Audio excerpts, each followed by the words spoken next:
আপনার কাছ থেকে নিজের সম্পর্কে একটু মূল্যায়ন জানতে চাই যে আপনি যে কথা বলেন, আপনি কি নিজেকে কোনো একটি বিশেষ দলের প্রতি আহ, পক্ষপাত আছে আপনার, এমনটি আপনি মনে করেন, নাকি আপনি মনে করেন যে আপনার কোনো বিশেষ কোনো দলের প্রতি পক্ষপাতিত্ব নাই, সেই অর্থে নিরপেক্ষ? আপনি নিজেকে কিভাবে মূল্যায়ন করেন? নিরপেক্ষতা আসলে একটা পারসেপশন। যারা দলীয় ব্যক্তি তারা আমাকে কখনো নিরপেক্ষ ভাববে না, কেননা তার দলের বিপক্ষে গেলেই আমি অন্য পক্ষ।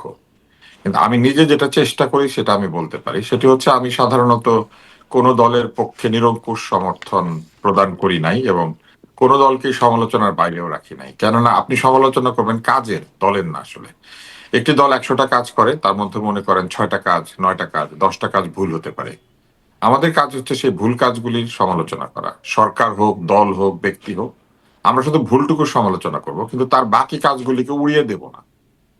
অর্থাৎ ধরা যাক আপনি খুব ভালো ফুটবল খেলেন, এখন আপনি একটা ভুল কথা বলেছেন, আমি কথাটার সমালোচনা করতে পারি, কিন্তু আপনি যে ভালো ফুটবল খেলেন এটাকে অস্বীকারও করা যাবে না বা আপনার ফুটবল খেলায় বাধাও দেওয়া যাবে না।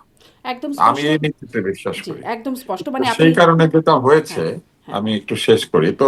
সেই কারণে আমি মনে করি যে আমার একটা পক্ষপাত আছে।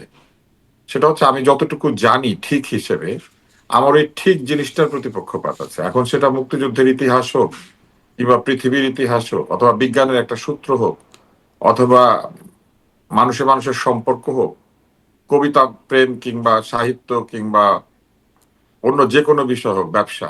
আমি যতটুকু ঠিক জানি, আমি যতটুকু আমার জ্ঞানের পরিধির মধ্যে আছে, আমি ওইটুকুর পক্ষে থাকার চেষ্টা করি। জি, মানে এটি এখন স্পষ্ট, আমার কারণ কাছে বিশেষ দলের প্রতি দলীয় পক্ষপাত আপনার নাই বলে আপনি নিজেকে এভাবে মূল্যায়ন করছেন। না, নাই, তবে এটা স্পষ্ট। আদর্শের প্রতি আছে। আদর্শ প্রতি আছে, যেমন আমি কোনোভাবে আমাদের মুক্তিযুদ্ধকে অস্বীকার করি না। মুক্তিযুদ্ধের বিষয়ে কিংবা আমাদের বিভিন্ন সময় জনগণ যে বিষয়গুলির জন্য রক্তপাত করেছে, রক্ত দিয়েছে, মানুষ যা চেয়েছে, এই চাওয়ার প্রতি আমার পক্ষপাত আছে। কারণ মানুষ চেয়েছে এবং অনেক ক্ষেত্রে পেয়েছে, অনেক ক্ষেত্রে পায় নাই। এই না পাওয়াগুলির জন্যই আমাদের সংগ্রাম। যা পেয়েছি তা তো পেয়েছি, কিন্তু যতটুকু পাইনি সেইটুকু পাওয়ার জন্যই তো এই আলোচনা এবং সমালোচনা। আর আরেকটি বিষয় আমি বলতে পারি, আমি গালিগালাজ করে কোনো টকশো করি না। আমি সাধারণত ব্যক্তিগত আক্রমণ পরিহার করি, এবং এটা প্রমাণিত হয়েছে যে গালিগালাজ এবং এই ব্যক্তি আক্রমণ ছাড়াও অন্তত গ্রহণযোগ্য মাত্রায় মানুষকে কথা বলা যায় এবং সেই কথা মানুষ শোনেও।